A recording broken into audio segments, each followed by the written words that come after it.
We have a whale avoidance program that's on the ship, as well as charts showing where to avoid and slow down for whales.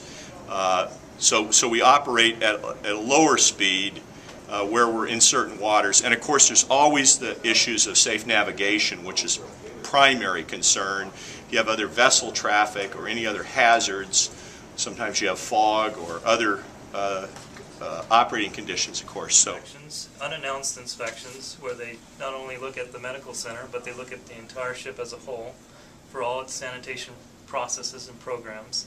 They check the pools, they check the spas, they check the water that we take on board from the ship, from the ports. Yep. They check out all the sanitation procedures we have, and so, you know, we do really good on these inspections, and in this case we received a perfect score, right. 100%.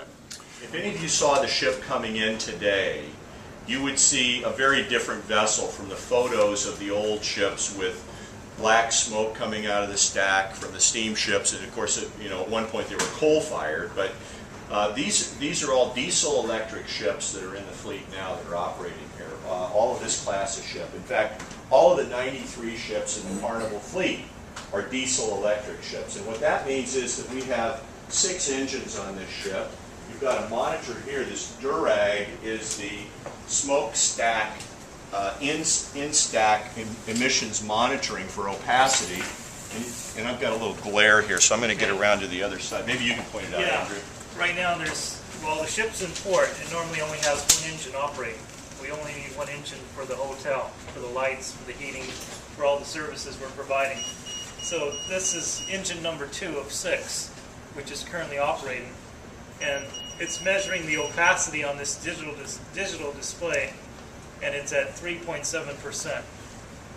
If it goes anywhere above 15%, an alarm will go off, and then the watch engineer will then immediately pay attention to what's going on with the engines to see if there's any type of technical problem. So you can see that these black water, gray water, bilge water, all these overboards are closed here. And this also shows that the incinerator is not operating, and that this is the engine that's operating, number 2 with 3.7. So you get one quick snapshot of what's going on right now, including they can keep track of how many what the content of their wastewater holding tanks are and so on. But they've got capacity on this ship to hold wastewater while we're in port, while we're close in waters and so on, and not discharge any wastewater. We do have ships that are equipped with advanced wastewater treatment systems. Princess has a number of them that are operating in Alaska, where we're operating on inside waters for 4 or 5 days at a time. We are discharging close in. And where you've got to discharge close in, then there's a higher standard for treatment if you're going to make those discharges. We empty trash cans from cabins where people will commingle recyclables and a lot of other things. And so we don't have everything pre-sorted. So that's when it comes in here. Plastic and so on to remove them. And then we've got crushing systems so that we end up with crushed glass here. For example, we're going to show you the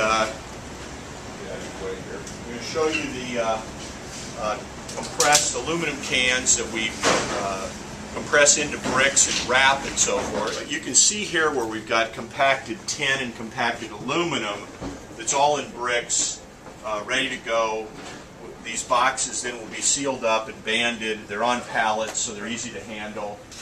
We keep hazardous waste in a locked cage so that it's contained and under control, and stored here for both waste purposes and storage purposes, but mainly so that we control we know where it is, we can control when it comes in, and it's logged in, and then we can make sure that somebody's responsible for landing it with a properly licensed properly approved waste handling. They certainly seem to have a good understanding not only of the processes that are needed to reduce waste on board, but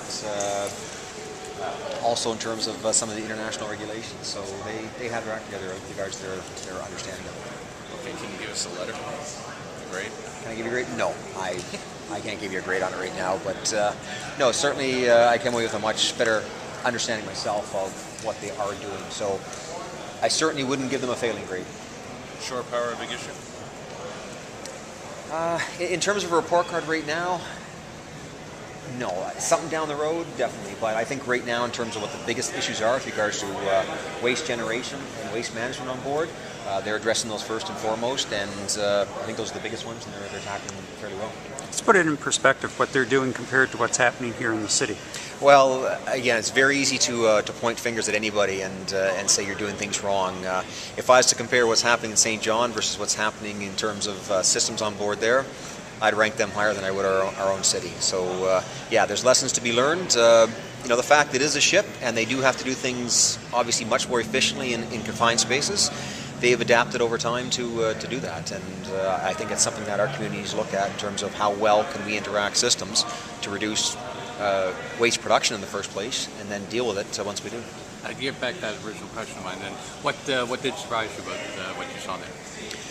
I was surprised at the number of treatments that waste undergoes from various aspects, whether it was medical waste generated on board, sharps, where the wastewater itself, the screening processes are taken care of, the fact that they have secondary sewage treatment on board, biological treatment of the wastewater. I was definitely surprised with that. The fact they're removing silver from digital camera processing on board and taking it back to be recycling. Just the sheer number and diversity of environmental processes that are taking place, I was surprised. I wasn't aware that they had that level on these ships, and I'll admit that I came away with a new appreciation for what they're actually doing to try to mitigate some of the effects.